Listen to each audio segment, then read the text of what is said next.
معكم إدام مشكل. يلا روز. Hello mga kabayan, magagawa ko ng Idam mix. Ayan, ready ko na itong meat. Hiniwa ko siya ng big size. At itong potato, big size, at zucchini at carrots, same size. At itong beans, hiniwa ko ng long size. At naghiwa rin ako ng isang onion, small piece. At nag-blend ako ng isang tomato. At niready ko na rin itong cauliflower. Hiniwa ko siya ng ganyan, malalaking size. At itong tomato paste. At nag-ready din ako ng salt, cumin powder, darsin powder, at darsin stick, at black powder.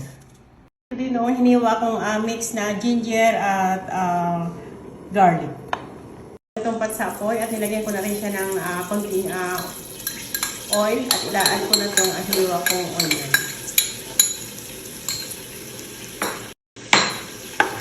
Mix ko lang siya.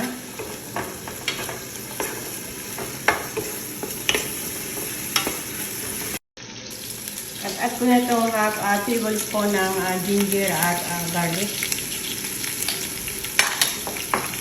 At i-mix ko rin ulit siya. At ngayon i-add ko na itong meat.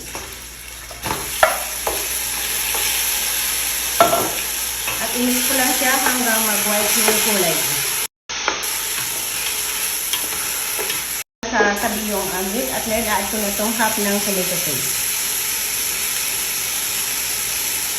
At mix ko lang siya.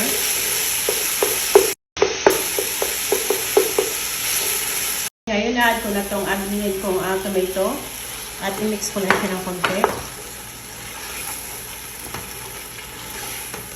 Siya ng water.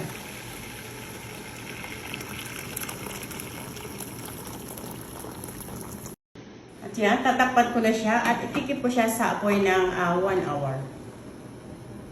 At add ko na siya ng hot chili at tatakpan ko na siya at ikikip ko siya ulit sa apoy ng 1 hour. After 1 hour, ilalagay ko na itong spicy niya, salt, black powder, cumin powder, at cinnamon stick. At ngayon add ko na itong vegetable.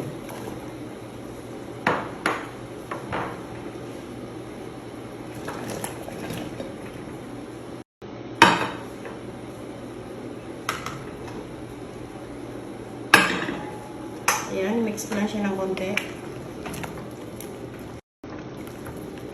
الحين روز بتسوي لكم الرز المشخول. يلا روز. Ayan, ready ko na itong 5 glass ng white rice basmati. Hinugasan ko siya at kinip ko siya ng 1 hour sa water. At niready ko na rin itong hiniwa kong 1/4 na onion at isang butil ng garlic. At niready ko itong cinnamon stick at darsin at black powder at salt.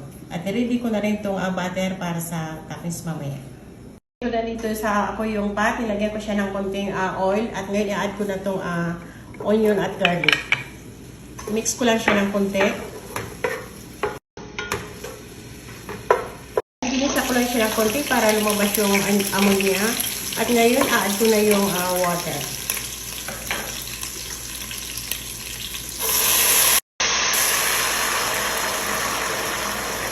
At i-add ko na rin itong black pepper at salt.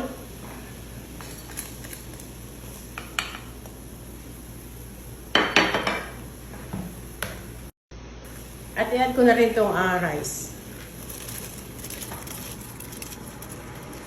At in-add ko siya ng 1/4 na butter. Mix ko lang siya ng konti. At pakukuluan ko siya ng half cook lang. At mamaya i-drain ko siya at ibabalik ko sa pot.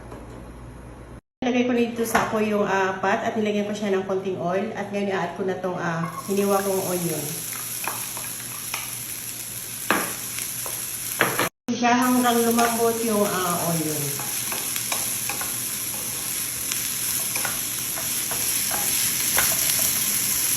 After 3 minutes, malambot na yung onion. At ngayon, i-add ko na itong spicy. At mimix ko lang siya para lumabas yung amoy niya. At ngayon, add ko na itong pomegranate seeds at grape seeds. I-mix ko lang siya, keep ko lang 1 minute at after, i-total ko na yung apoy niya. Luto na yung ginawa kong hasyo na panglagay sa kabsa. Pero half cook na siya. Ngayon, i-drain ko siya para tanggalin ko yung water at ibabalik ko siya sa pot.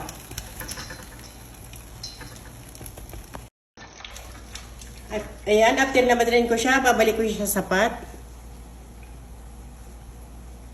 Ayan, ibalik ko na siya sa pot at nilagyan ko siya ng 1/4 na butter. Pwede natin plain lang na ganyan siya at okay na. At pwede na natin i-add itong toppings ko sa kabsa. Pwede na natin ilagay dito sa white rice. Ayan, add ko na rin siya ng dalawang green hot chili para mabango yung amoy niya. At ngayon tatakpan ko siya at kikip ko siya sa apoy ng half hour ng slow heat. Ayan, luto na yung marag, jahis na at maganda siyang iulam sa white rice.